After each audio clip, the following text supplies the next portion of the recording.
Hello and welcome. This is your global news snapshot for Wednesday, January 21st, 2026.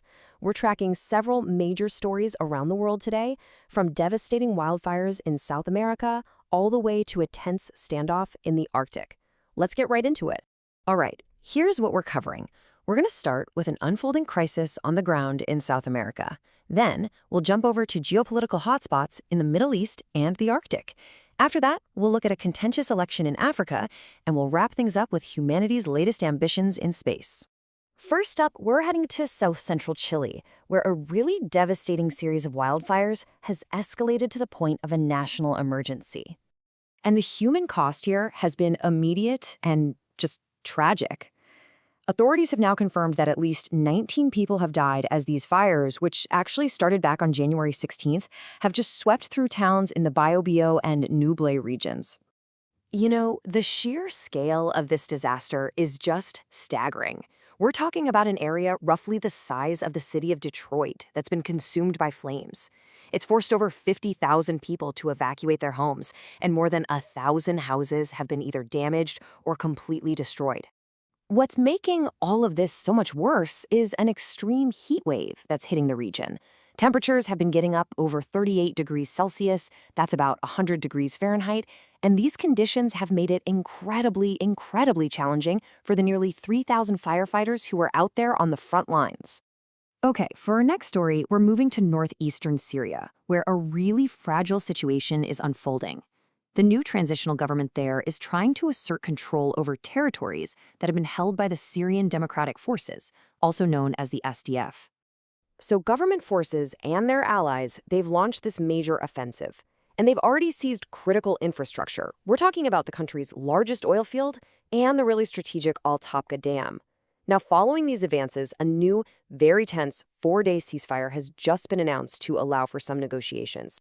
But this conflict has a really dangerous secondary effect, the very real potential for a major ISIS resurgence. See, with SDF forces being pulled to the front lines, security at these detention centers has been breached, and authorities are now confirming that about 120 inmates escaped from Shadadi prison, which is raising some serious alarms across the whole region. All right, from the Middle East, let's turn to the Arctic. A diplomatic crisis over Greenland has escalated dramatically between the United States and its European allies. In fact, some are calling this the greatest transatlantic crisis in generations. So, in response to the U.S. continuing to insist on acquiring Greenland, European nations have launched something called Operation Arctic Endurance. This is a deployment of military personnel to the island, a move that was, frankly, previously unthinkable within the NATO framework. You literally have allies pitted against each other here. And the leaders in Greenland and Denmark? They have been firm and completely united in their opposition. They've totally rejected any possibility of a sale, and they're framing this as a fundamental issue of national integrity and their own sovereignty. This standoff has now gone way beyond just words and moved into direct economic pressure. The U.S. is threatening a significant trade war against some of its key allies if a deal isn't reached, with tariffs that would start at 10% and could go as high as 25%. Our next report is coming from Uganda, where general elections held on January 15th resulted in a victory for the long-serving incumbent president, but it's a result that's drawing significant international concern. Okay, so the official results from the Electoral Commission show President Yoweri Museveni securing a 7th term with just over 71% of the vote.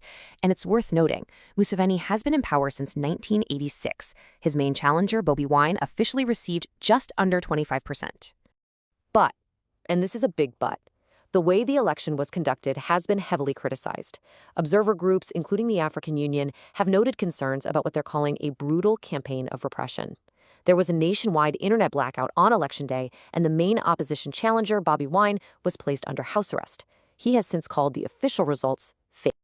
And for our final story, we're going to pivot from terrestrial conflict to cosmic ambition.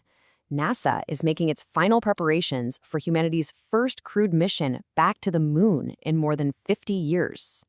So on January 17th, the massive Space Launch System rocket, with the Orion spacecraft on top, completed its 12-hour journey out to Launch Pad 39B. This is a huge step.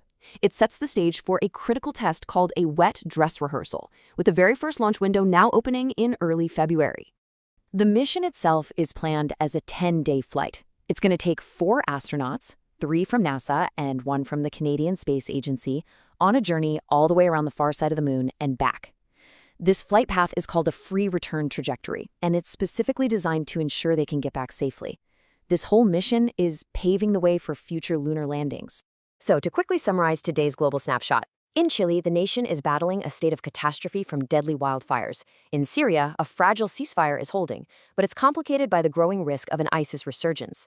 Up in the Arctic, a major rift has opened up within NATO over Greenland. Uganda's recent election results are being disputed amid claims of repression. And finally, in a story of human ambition, NASA's Artemis 2 is on the launch pad, counting down to a historic crewed mission around the moon.